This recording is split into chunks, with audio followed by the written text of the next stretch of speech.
Sir ఇప్పుడు climate అవన్నీ చూసుకుంటే మళ్ళీ కోవిడ్ రావచ్చు అని అంటూ ఉంటున్నారు సార్. యాక్చువల్లీ ఇప్పుడు ఈ కోవిడ్ ఒకవేళ వచ్చింది అంటే, పోనీ రాకపోయినా సరే, అసలు మన సైకాలజికల్‌గా మనం ఎలా ఉండగలగాలి? ఎందుకంటే లాస్ట్ టైమ్ అయితే వచ్చినప్పుడు చాలామంది భయపడి వాళ్ళ ప్రాణాన్ని మీద తెచ్చుకున్న వాళ్ళు చాలామందున్నారు.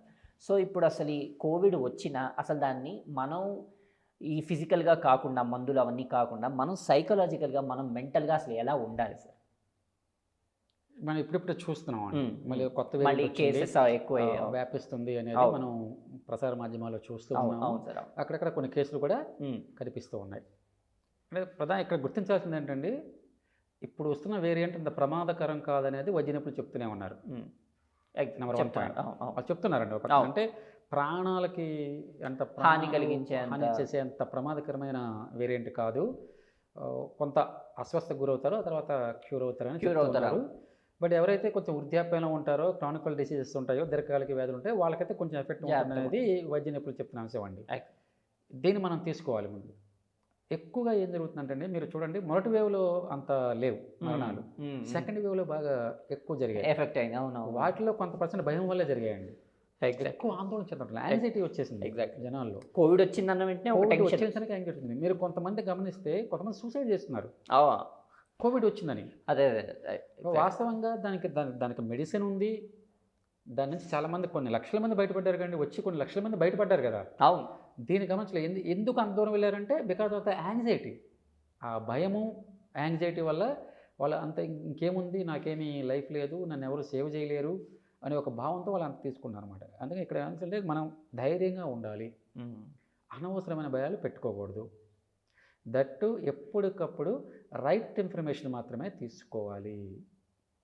సో, ఇక్కడ మనకేమవుతుందంటే అండి, ఇప్పుడున్న సినారియోలో రైట్ ఇన్ఫర్మేషన్ కంటే దాని చుట్టూ రాంగ్ ఇన్ఫర్మేషన్ ఎక్కువొచ్చేస్తుంది.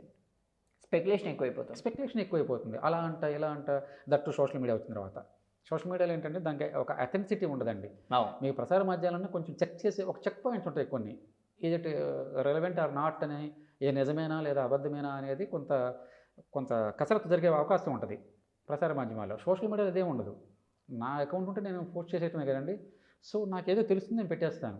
సో, దాని యొక్క సాధికారత ఎంతవరకు అనేది కరెక్ట్. అవగాహన లేదు. అది కానీ కరెక్ట్ ఇన్ఫర్మేషన్ ఏంటని కరెక్ట్ తెలియకుండా ఇన్ఫర్మేషన్ మనం రాంగ్ పెట్టేస్తున్నాం. ఇన్ఫర్మేషన్ కూడా తెలీదు. అవును. కానీ ఇన్ఫర్మేషన్ మాత్రం స్ప్రెడ్ అయిపోతుంది. స్ప్రెడ్ అయిపోతూ ఉంటుందన్నమాట. సో, ఇలాంటి సమయాల్లో మనం చేయాల్సింది ఏంటంటే రైట్ ఇన్ఫర్మేషన్ అనేది, రాంగ్ ఇన్ఫర్మేషన్ అనేది మనం ఫస్ట్ సరిగ్గా పరిశీలించాలి. చూసుకోగలిగాం. మీకేదో వస్తుంది సోషల్ మీడియాలో పలానా చోట అవును. ఇలా, పలానా చోట ఇలా ఏదో జరుగుతుంది. కరోనా వచ్చిందంటే అక్కడ అన్ని కేసులు నమోదయ్యాయి, ఇన్ని కేసులు నమోదయ్యానో, లేకపోతే ఇద్దరు చనిపోయారో, ముగ్గురు చనిపోయారో ఏదో వస్తూ ఉంటాయండి. WhatsApp university. వీలైనంత వరకు మనము వాటికి దూరంగా ఉండటం ఉత్తమం అండి. Number 1 point. తగిన జాగ్రత్తలు తీసుకుంటూ అంతకుముందు వాళ్ళు ఎట్లాగో మనకు చెప్తున్నారు. ప్రభుత్వం ఒక పక్కన చెప్తూనే ఉన్నారు. వైద్య నిపుణులు చెప్తూనే ఉన్నారు. డాక్టర్స్ ఎలా ఉండాలి, ఏంటి, ఎలాంటి జాగ్రత్తలు తీసుకోవాలో చెప్తూ ఉన్నారు. ఇన్ కేస్ మీకు వస్తే ఎలాంటి మెడిసిన్స్ తీసుకోవాలి, ఒక కిట్‌ని కూడా సూచిస్తున్నారు వాళ్ళు. ఒక కిట్ కూడా సూచిస్తున్నారండి. ఆ జాగ్రత్తలు తీసుకుంటూ వీలైనంత వరకు ఈ స్పెక్యులేషన్ న్యూస్ ఉంది కదండీ, వీటికి దూరంగా అవాయిడ్ చేయాలి. ఉండగలిగితే కొంత కొంత మీరు భయపడకుండా ఉండే అవకాశం ఉంటుందండి. ప్రధానంగా సైకలాజికల్ చెప్పాలంటే భయమే కారణం. భయమే. చాలా కేసుల్లో భయమే కారణం. అంటే దాన్ని మందులతోనూ తగిన జాగ్రత్తలు గాని తగ్గించుకునే అవకాశం ఉన్నా కూడా మనం భయంతో మరణించిన భయంతోనే వాళ్ళున్నారు. ఇది చేసుకోవాలి. భయంతో మరణించిన వాళ్ళున్నారు. సో, అది దురదృష్టకరం కదండీ. అంటే సర్వైవ్ అయ్యే ఛాన్స్ ఉండి కూడా కేవలము మన మానసికమైన ఒక భయంతోనే మనం మనం దూరం అయిపోవటం, చనిపోవటం అనేది దురదృష్టకరమైన విషయం. దురదృష్టకరం. సో, అందరూ ధైర్యంగా ఉండాలి. కరెక్ట్. రైట్ ఇన్ఫర్మేషన్‌ని తీసుకోవాలి. స్పెక్యులేషను, రాంగ్ ఇన్ఫర్మేషన్‌కి స్టాప్ దూరంగా చేయాలి. ఉండాలి. హ్మ్. వైద్యులు చెప్పినట్లుగా, ప్రభుత్వం చెప్పినట్లుగా తగిన జాగ్రత్తలు తీసుకుంటే కరోనా ఏమీ చేయలేండి. ఈరోజు మెడిసిన్స్ అన్నీ వచ్చేసినాయండి. కరెక్ట్. దాదాపు అందుబాటులోకి వచ్చేస్తూ ఉన్నాయి. అవును. దానికంటే ముందు మనం ప్రివెన్షన్ అంటే ప్రికాషన్ తీసుకోవాలి. అది మన వ్యక్తిగత విషయం అండి. అవును. నేను వెళ్ళిపోతాను, నేను ఎక్కడికి పడితే అక్కడికి వెళ్ళిపోతాను, ఏ జాగ్రత్తలు తీసుకోను అంటే ఆ బాధ్యత నెగ్లిజెన్స్. మీరే తీసుకోవాల్సొస్తుంది. అవును. మీ ఆరోగ్యం పాడైపోతే మీరే తీసుకోవాల్సొస్తుంది. వ్యక్తిగతంగా మనము బాధ్యతగా ఉండాలి. ప్రభుత్వము, వైద్య నిపుణులు చెప్పేది బాధ్యతగా పాటించాలి. వార్తలకి దూరంగా ఉండాలి. నెగెటివ్ వార్తలు దూరంగా ఉండాలి. రైట్ ఇన్ఫర్మేషన్ ఎప్పటికప్పుడు తెలుసుకుంటూ ఉండాలి. అసలు దూరంగా ఉంటే మీకు రైట్ ఇన్ఫర్మేషన్ తెలీదు. అవును. అవును. నేను అసలు ఔట్‌రైట్‌గా నేను వార్తలు చూడను, నేను ఫాలో అవ్వనంటే మీకు అలాగే ప్రభుత్వం ఉండకూడదు. ఇచ్చేదో లేకపోతే వైద్యులు ఇచ్చే సూచనలు, నిపుణులు ఇచ్చే సూచనలు మనకు తెలియవండి. Correct. Correct. So, authentic persons ఇచ్చే వాటిని తీసుకోవాలి. సోషల్ మీడియాలో వైరల్ అవుతాయి చూడండి, ఊరు పేరు లేకుండా వైరల్ అవుతుంటే చూడండి. వాట్సాప్ యూనివర్సిటీ అలాంటివి మనం పెద్ద పరిగణలోకి వాటిని అవాయిడ్ చేశారు. ఏదైతే ప్రిసైజ్ ఇన్ఫర్మేషన్ ఉందో ఏది ఉంటుందో అక్కడి నుంచి అధికారిక ఇన్ఫర్మేషన్ అండి. ప్రభుత్వం నుంచి కానీ లేదంటే ఒక డాక్టర్ వైద్యుల నుంచి కానీ వచ్చే ఇన్ఫర్మేషన్ని మళ్ళీ వాళ్ళ పేరుతో వస్తుంటాయి కొన్ని.